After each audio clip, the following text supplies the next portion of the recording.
ሰላም ናችሁ? እንዴት ናችሁ? የእግዚአብሔር ሰላምና ጸጋ ይብዛላችሁ።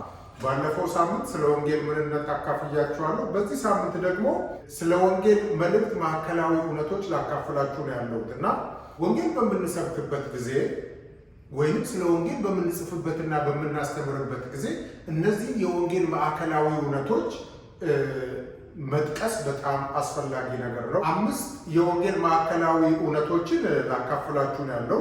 የመጀመሪያው የኃጢአት መኖር ነው። ቅዱሳችን ስለ ኃጢአት መኖር ሲናገር ሁሉ ኃጢአትን ሰርተዋል፣ የእግዚአብሔርን ክብር ጎድሏቸዋል፣ አንድስ እንኳን ጻድቅ የለም ይላል። ያው ኃጢአት የሚባለው ነገር የድርጊት ነገር የተግባር ነገር ብቻ ሳይሆን ኃጢአት የሚባለው ነገር የሐሳብም ነገር የልብም ነገር ነው።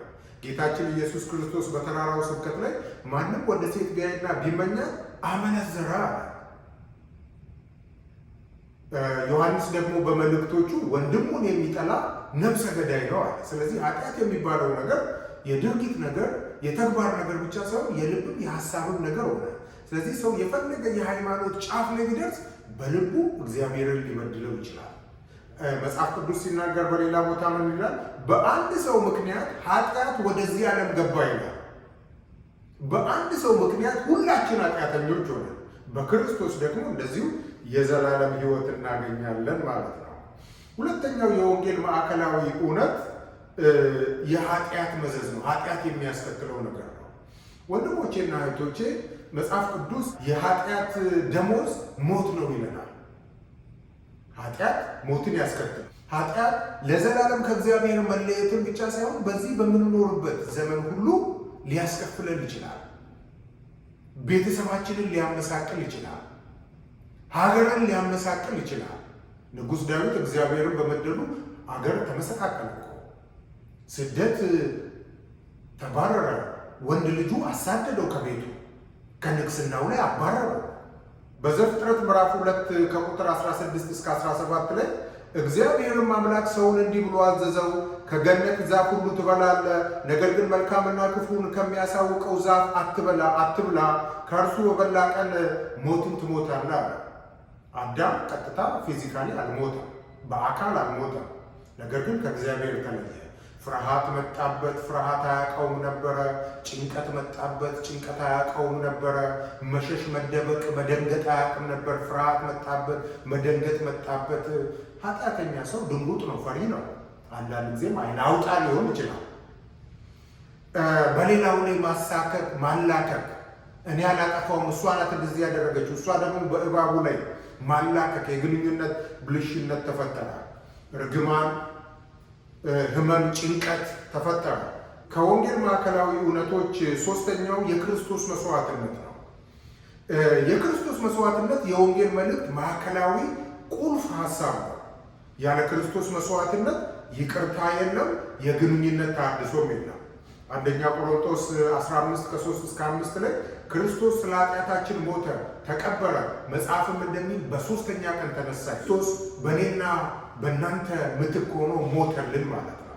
ስለዚህ የክርስቶስ መስዋዕትነት በወንጌል መልእክት ውስጥ ዋና በጣም አስፈላጊ ነገር ነው ማለት ነው። አራተኛው የወንጌል መልእክት ዋናው ሐሳብ እግዚአብሔር ያዘጋጀው ብቸኛ መንገድ አለ። ያ ብቸኛው መንገድ ኢየሱስ ይባላል። ይሄን ኢየሱስን ግን በትክክለኛው እግዚአብሔር ባዘጋጀው በትክክለኛው መንገድ ነው እንጂ የምንቀበለው በክርስቶስ ላይ ጨምረን አይደለም።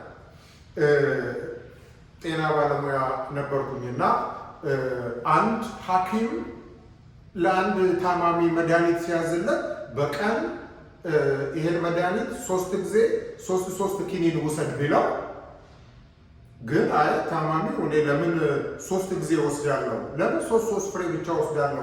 9ኙን አንድ ጊዜ ልውሰድ ብሎ 9ኙን አንድ ጊዜ ቢወስድ ጨጓራው ላይ ችግር ይፈጠራል፣ ጉበቱ ላይ ችግር ይፈጠራል። መድኃኒት የተባለው ምን ይሆንበታል? ሌላ በሽታ ያመጣበታል። በጣም በሚያሳዝን መልኩ በቢሊዮን የሚቆጠሩ ሰዎች በዓለም ላይ እግዚአብሔር ካዘጋጀው ከክርስቶስ መንገድ ይልቅ በክርስቶስ ላይ ስራ ጨምረው፣ ጸሎት ጨምረው፣ ስግደት ጨምረው፣ ሌላ ነገር ጨምረው ለመዳን ይፈልጋሉ። ክርስቶስ ያስፈልገኛል፣ ግን ክርስቶስ በቂ አይደለም። ለመዳን መጾም አለብኝ፣ መጸለይ አለብኝ፣ አንዳንድ ጊዜ ገዳም መግባት አለብኝ ብለው አንዳንድ ሰዎች ገዳምም የሚገቡ አሉ ማለት ነው። ወንድሞቼና እህቶቼ እግዚአብሔር ባዘጋጀው መንገድ በጸጋ በእምነት እንጂ በእኛ ልፋትና ጥረት አይደለም። እንደዛማ ቢሆን ክርስቶስ ወደዚህ ምድር መጥቶ መሞት ባላስፈለገው ነበር። እግዚአብሔር ባዘጋጀው መንገድ በእምነት በጽድቅ መዳን አለብን ማለት ነው። አምስተኛው የታመመ በህመም ውስጥ ያለ በበሽታ ውስጥ ያለ ዶክተር ጋር የመሄድ ምርጫ አለ። በጣም የሚያስደስተው ግን እግዚአብሔር መግቢያውን መታከሚያውን ነፃ አደረገ። ስለዚህ ሄዶ የመታከም ሄዶ የመመርመር ሄዶ ከኃጢአት ከዚህ በሽታ ነፃ የመሆን እግዚአብሔር እድሉን ሰጥቶናል። ግን እድሉን የመጠቀም መብት አለን። አሻፈረንም ማለት እንችላለን። በራእይ ላይ ጌታችን ኢየሱስ ክርስቶስ እነሆ በደጅ ቆሜ አንኳኳለሁ፣ ማንም ድምፄን ቢሰማ በሩን ቢከፍትልኝ ወደ እርሱ እገባለሁ፣ ከእርሱ ጋር እራት እበላለሁ፣ እርሱም ከኔ ጋር ይበላል ይላል። ኢየሱስ ክርስቶስ የልባችንን ደጅ ሲያንኳኳ የመክፈት ፈቃድ አለ፣ እምቢ ማለትም ፈቃድ አለ። በዚህ አምስተኛው የሰው ልጆች ምላሽ ነው ማለት ነው።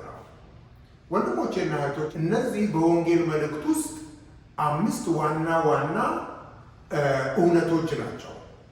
የኃጢአት መኖር፣ ኃጢአት የሚያስከትለው መዘዝ፣ የክርስቶስ መስዋዕትነት፣ ከዛም እግዚአብሔር ያዘጋጀው መንገድ፣ አምስተኛ እኛ ደግሞ የምንሰጠው ሰዎች መስጠት ያለባቸው ምላሽ ማለት ነው። በሚቀጥለው ሳምንት ደግሞ ሌላ አጭር ቪዲዮ ይዤ እመጣለሁ። ተባረኩልኝ። ወዳችኋለሁ። ይህን ቪዲዮ ደግሞ ሼር በማድረግ ተባበሩ። እግዚአብሔር ዘመናችሁን ይባርክ።